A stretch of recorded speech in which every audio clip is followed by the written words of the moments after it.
Welcome back, WNST, Towson, Baltimore, and WNST.net. We are headed to Miami in Super Bowl 54 coverage. All of it brought to you by our friends at Cole Roofing and Gordian Energy, as well as our friends at Royal Farms, Real Fresh, Real Fast, and Liberty Pure Solutions. I'll be drinking the water on Radio Row next week down there because you can't drink the salt water, and you can't drink tears.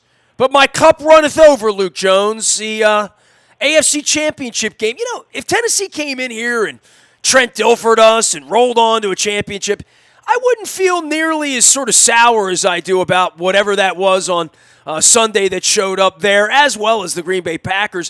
It was not a compelling afternoon of football. However, we got sort of an even-Steven draw for the Super Bowl. We'll talk a lot about that next week. But as it pertains to being a Ravens fan, I'd be lying to you if there were not 1,000 times on Sunday when I thought, oh, yeah, we were supposed to be at the ball game today. Instead, I'm doing this.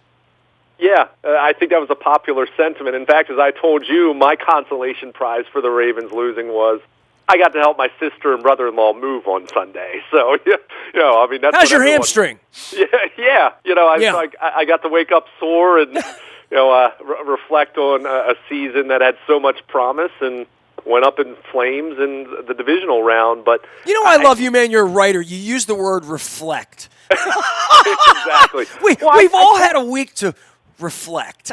Yeah, no question. I think I told you this, but I can remember the Sunday, the week after the Ravens lost to Indianapolis in the 2006 divisional round. I was in Federal Hill the night before with some friends that lived down there at the time, and we all went out. But that was the night I blubbered, famously blubbered. Yeah. I remember walking to my car that Sunday morning. That was the Sunday morning of the AFC Championship game. And remember, because San Diego lost that year, it would have been in Baltimore. And I remember it was so quiet. It was 9 a.m. In Fed Hill on that Sunday morning of the AFC Could you hear a rat game. piss on cotton? It was so quiet. And all I was thinking, this was Luke Jones at age 23. All I was thinking we'll never have another chance. Well, not so much that, but boy, how much would the city just be on fire right now? I mean, it was on fire the previous week, and it was so quiet. And I wasn't in the city on Sunday, but I was talking to one of my buddies who still lives in Fed Hill. He's married and has a kid now, but he was saying too how quiet it was, and he thought the same thing. This was supposed to be AFC Championship Day, and well, I guess not, because it wasn't. So I think a lot of fans felt that way, and I think to your point, first half of the AFC Championship game aside, not a great day for football overall in terms of competitive football anyway. I mean, the late game, San Francisco just dominated. Well, it feels like the two best teams are playing, and we'll talk about that next week. Yeah, the teams that are playing the best right now, Kansas City was on this late. Hey, if we play the Super Bowl in November after the LA Memorial Coliseum, we win the Super Bowl. You don't play the Super Bowl in November, which I think you and I explained in November, right? Right. I mean, the Ravens were the best regular season team. You can still say that. It's still okay to say that. They were the best regular season team pretty clearly. But when you look at San Francisco and what they did over the course of the season, give them a lot of credit. And, they were fantastic on Sunday.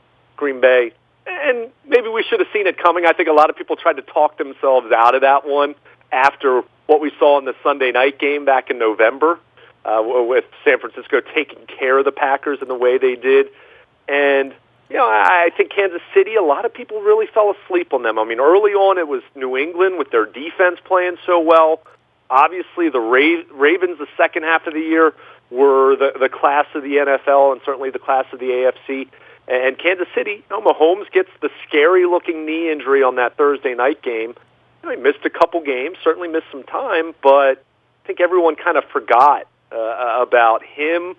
Not entirely, but just how special he really is.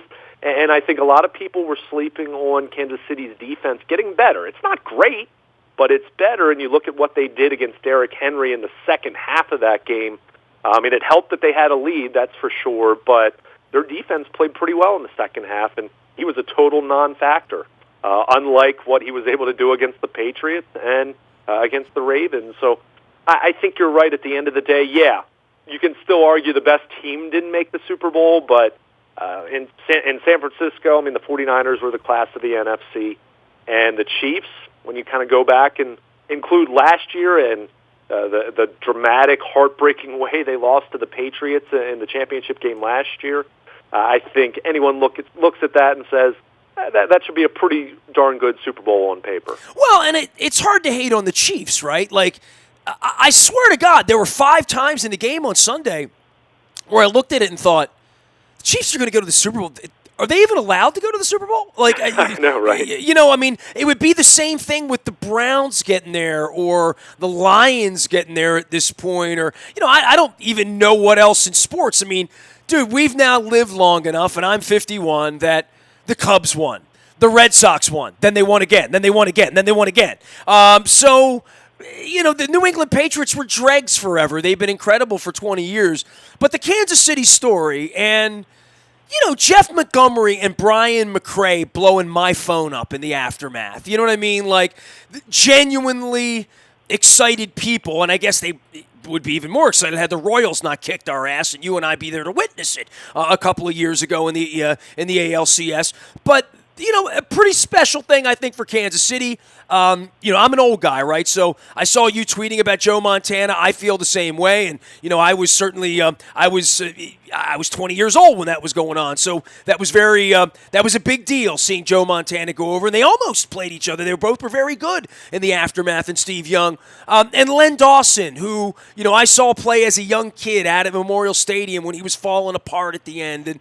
And obviously know from television and whatnot. But the Kansas City Chiefs, 50 years it takes them to get back to a Super Bowl.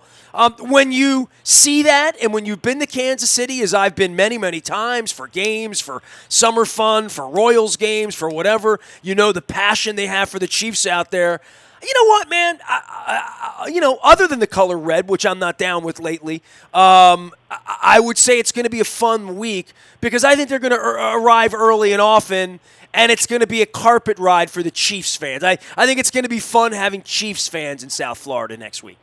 Yeah, I don't think there's any question about that. I mean, you mentioned the Chiefs. I mean, obviously, the early Super Bowl history, there's some of that, but you go 50 years without making it to a Lynn Elliott, dude. Do you remember Lynn Elliott? How old were you? Were you like 8 then or something? I remember that. I remember, I remember some of the great, the Monday night game that Joe Montana played with the Chiefs against the Broncos, and I mean they certainly they've had some good teams, and that's the thing I guess that differentiates them from, say, the Lions or the Browns. I mean, they've had some runs. Now the 70s and the 80s were really light for them, but the 90s, you know, they had Steve DeBerg, and then I was going to say Steve DeBerg. If you could indulge me for one moment, you and I go to Radio Row, you know, a million times, and Steve DeBerg sat and did radio with me at the Atlanta Ice Super Bowl of the Titans and the Rams in 1999. And of all the interviews I've done in my career, you know, I added this up. I've done like 35,000 hours of radio. Like, it's incredible how much radio I've done. So the Steve DeBerg piece stands out with me because he was so good.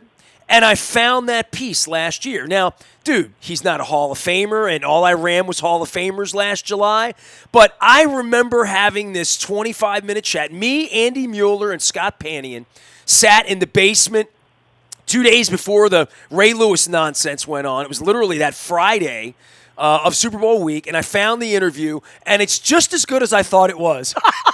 He was the quarterback's coach, I think, of the Falcons that year or something. So I think that's right. I'm going to look that up. He was the Falcons' backup quarterback kind of sort of in 98 and became sort of the quarterback coach.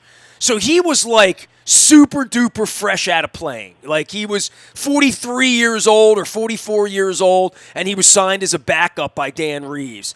And dude, when you think about, I haven't thought about him, since last summer when I found the interview with him, and I don't really have any occasion to run it. You know, it's 21 years later. Right. It was kind of a funny interview for the time and how flippant he was and how honest he was and how hungover he was. You know, but it was one of these great interviews. But the Chiefs game, man, when you think of Steve DeBerg, dude, that year with the Chiefs, they were really, really good, man. Yeah, no question. I mean, Derek Thomas was unbelievable at that point in his career. I mean, you're talking about a Hall of Famer there, and he beat Elway. You know, I mean, yeah. Yeah, I mean, they had you had those teams, and I mean, this was Marty Schottenheimer doing what he did in Cleveland. He took it to Kansas City, and it was always, with Marty, it was always good. It was just not being able to get over the hump, and that's what you think about with those Kansas City teams from the '90s. I mean, Marcus Allen had a renaissance going to Kansas City for a few years after things had kind of run its course with him with the Raiders, and they had some good teams. I mean, it was always a case where they were one and done, or maybe they'd get to the conference championship game and that was it. But I found my Houston Oilers stuff the other day rooting around. They never made it either, right? Like right. The Eagles of that era, they were really good teams, man. And it really speaks to, I mean, Marino never made it, right? Like, so through all of that, how good Elway was. I mean, people have fallen asleep on how good Elway was. People don't talk about how good he was. They talk about Brady and Manning and Breeze and all the modern guys. Dude, right. Elway was just so great, and I'm not a fan. Obviously, the Elway sucks thing and the Baltimore thing, but I go back to, how did Elway wind up in all those Super Bowls and all these other guys had all the better players? Well, he was John Elway, and there was something about that. And in the end, he won. In the end, he got to the Super Bowl. But the Chiefs, the Oilers, the Eagles, Dan Marino, they all got left by the side of the road for 20 years by Phil Simms and Joe Montana, right? Pretty much, and Mark Rippon once in a while. Right. And I'd be remiss if we didn't at least mention Jim Kelly and the Bills. Sure. I mean, they didn't win one, but hey, you get the 4 straight Super Bowls. That's pretty remarkable. Jim Kelly got in the Chiefs' way. There's no doubt about that. When Warren Moon wasn't getting in the way. Yes. Yeah. So I mean, you have to feel good for the people in Kansas City, and I'm not going to feel good for, say, Tyreek Hill, but I think there are some other very likable personalities. I mean, Patrick Mahomes, that run he had at the end of the first half, it wasn't Lamar, but it was still pretty special. And, I mean, you think about how huge that score was. Tennessee had to punt, at the 2-minute warning, and they're able to get 7 right before half. I mean, that was pretty big. I mean, keep in mind, the Titans jumped out to a 10-0 lead. I mean, they did to Kansas City what they did against the Ravens and the Patriots. And Mahomes is widely considered to be the better quarterback of the two until a month ago. Until lightning struck and Lamar Jackson put out Thriller and moonwalked. You know what I mean? Like it's Cincinnati, right? And then there comes the point where, hey kid, you're down 10 points at home. You're down 14 points at home. Can you throw the football and can you win this game? And Mahomes is considered to be the better passer right now. So the fact that he's going to be on the wall would not have come to as a shock to either one of us in June, July, August, September, October. They beat us in September again. So, Look, as much as I wanted to go to Miami, as much as I wanted to be running buses down there, as much as I wanted to have all the fun and the big Dave and Buster's party we had, I think we always knew Kansas City was going to be in the way because we hadn't beaten them yet. I mean, you can feel as good about yourself as you feel until such point where you beat the Kansas City Chiefs, and they're going to come here next year now, and we're going to go to New England next year, and we also go to Houston, we go to Indianapolis for the trips. We're going to go up to Philadelphia, Washington next year. But Mahomes, to think that he's going to be a Super Bowl champion, we thought that most of the offseason, didn't we? Sure. I mean, and how about even before the Ravens were eliminated when we were talking about January, how many times did we keep bringing up the Chiefs? I think most people were acknowledging that, okay, the Patriots aren't dead until they're flatlining and officially done from the playoffs, but everyone kind of thought it was going to be Ravens-Chiefs in the AFC Championship. And, well, the Ravens didn't hold up their end of the bargain, but the Chiefs got there, and they took care of business. And I believe I'd have to go back and look because I try not to take it too seriously, but when I made my Super Bowl prediction at the beginning of the year, I think I had Kansas City and Philadelphia. I was way off on the Eagles, but I had... You were way off? You were 2 weeks off. Well, the Eagles weren't particularly good. I mean, let's face it, they won a lousy division. Dude, the Titans weren't particularly good, but they were playing on Sunday. So. Well, hey, and they deserve their credit. They had a nice run, but the better team won on Sunday. And again, I go back to the Chiefs. I mean, this is the difference between the Ravens and the Chiefs right now, is you saw how slowly Kansas City started against Houston, and they started slowly against Tennessee, yet they're still completely fine. And, the Ravens, one of the big goals for the Ravens in the offseason is going to be how can they improve when they have to play off schedule, when they have to do things where they're stepping outside their comfort zone a little bit, where they get punched in the mouth early in the game. It didn't happen to them this year other than what we saw against Tennessee and early in the season against Kansas City and Cleveland. It was so rare, but how do you improve in that way where if you do take a couple punches early, how do you respond to that? And that's going to be one of the long-term goals. That's one of the 2020 goals for the Ravens. And there's no shame in that being a problem for you. You've got to get better in that way. But Kansas City, with that firepower that they have offensively, we saw it against Houston. They fall behind by 3 touchdowns, and they just kind of shrug, and they go about their business. And before you know it, they're up by 20 points. That's rare. And it's going to be fascinating to see the matchup between them and the 49ers, who are unique in their own way in that they kind of play a different way than how you see so many teams play. We've talked about that formula that the Ravens use. They use it not quite the same way, but similar in that they rely on the run. And I think Andy Reid said this, and I agree with him. I think the difference with this one is going to be they need to start fast. If they start slow against the 49ers and allow San Francisco to get their running game going, and I think that could be a little bit of a different animal because I think the 49ers will try to play, they play a similar style to what Tennessee tries to do, but I think they do it at a much higher level than the Titans do. So it's going to be fun, and we'll have plenty of time to talk about it, but certainly have to give the Chiefs their props for what they were able to do on Sunday. Luke Jones and I will be matriculating our coverage to South Beach next week. We'll be broadcasting from the Miami Beach Convention Center all week for Super Bowl 54. There'll be guests, there'll be fun, there'll be excitement, there'll be celebrities, there'll be surprises, and also this week featuring all the congressional 7th district candidates here at WNST, as well as get some great conversations about medicine out of Baltimore Positive, and an incredible chat with Martin O'Malley. I got his book here, Smarter Government. One of the best conversations I've ever had on radio, and I didn't vote for Martin O'Malley, so have at it.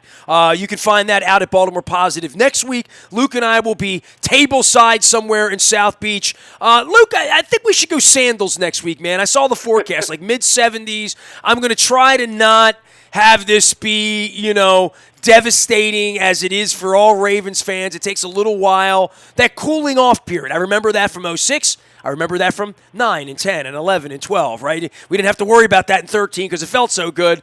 But there is this part where, the Ravens have a cool down as well. And the fascinating part for me is the Raven connections in all of this, right? Like I'm watching Mike Pettin and Mike Smith coach up the Packers. I'm watching Zadarius Smith run around. I'm seeing Kyle Juszczyk run around. Kamalea Correa look like Ray Lewis for the first 5 minutes of the game on Sunday as well. There's some Raven connections, and then there's Andy Reid too, right? We didn't talk about Andy Reid. You talk about Mahomes and all this other stuff. Andy Reid is going to the Super Bowl. Terrell Suggs is going to the Super Bowl, Luke Jones. I think the Terrell Suggs one is extraordinary. When you think about where he was and where the Ravens were 6 weeks ago, he was playing on a last-place team. We talked about this a lot week 2 when the Cardinals came into Baltimore. Terrell Suggs coming into Baltimore in enemy colors. And the narrative all year was, what a bad decision Terrell Suggs made. And look, at face value, he got to go home, but he played on a last-place team. A Cardinals team that I think has a good young quarterback, but they clearly weren't ready to be anything of relevance this year. But then he gets waived. There's talk about him wanting to rejoin the Ravens, while the Ravens are last on the waiver priority, and Kansas City snatches him up. And 5 weeks later, he's going to the Super Bowl, and the Ravens are sitting at home. It's just one of those situations that sports are weird. There's some weird things that happen from time to time. And look, Terrell Suggs probably be the first to tell you that he's not a full-blown card-carrying member of the Kansas City Chiefs. He's been there a month, but it's cool for him. There have been different stories like this, and I think it's anytime you're talking about a player of that ilk who certainly looks the part of a Hall of Famer, but maybe needs that last exclamation point, I think you could certainly argue whether Terrell Suggs is a first ballot Hall of Famer, but if he can win another Super Bowl and bring down Jimmy Garoppolo at some point for a sack in that one, that's a pretty nice way for him to end his career. So hey,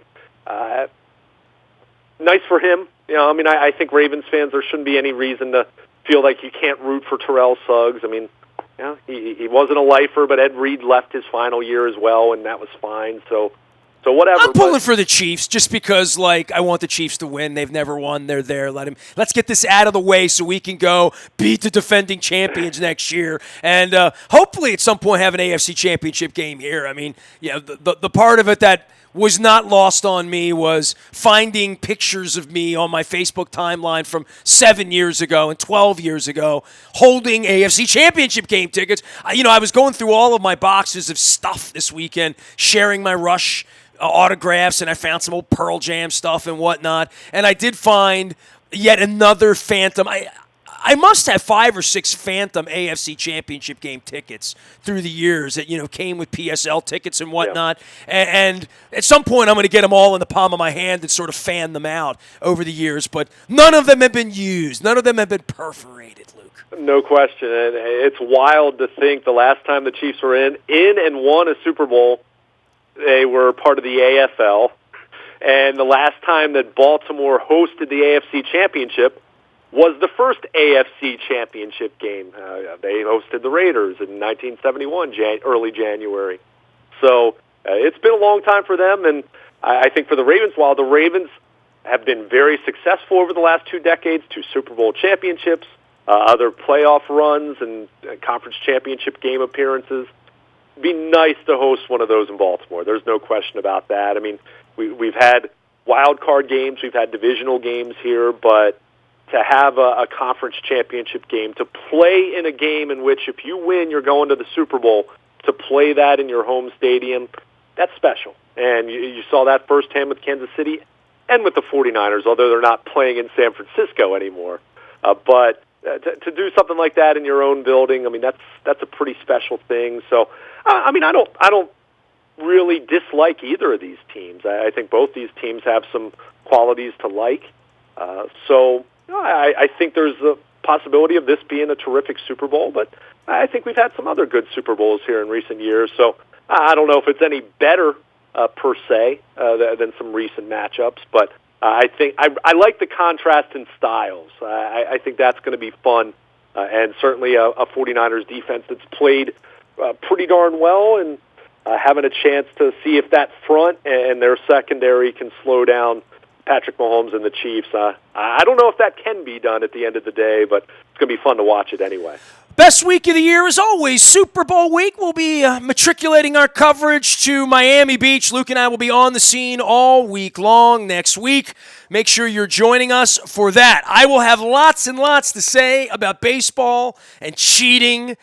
So will Luke. We'll get into that momentarily. Want to thank all of our sponsors for beginning 2020 with us. The BuyAToyota.com Audio Vault is there 24 hours a day with all of our chats. Baltimore Positive is alive and well. Don Moeller is out there. Tons of chats, including with Martin O'Malley, that you will hear this week. Next week, I can't promise you what we're going to have because we're going to have so much stuff that I don't even know about. I'm not sure that the Backstreet Boys are going to stop by this year, but we're going to try. Nasty at WNST.net finds me. Facebook, Twitter, LinkedIn, Snapchat, Instagram, streaming live on our Facebook, as well as our YouTube WNSTV channel. We are WNST.net, AM 1570, and WNST Towson, Baltimore, and we never stop talking Baltimore sports.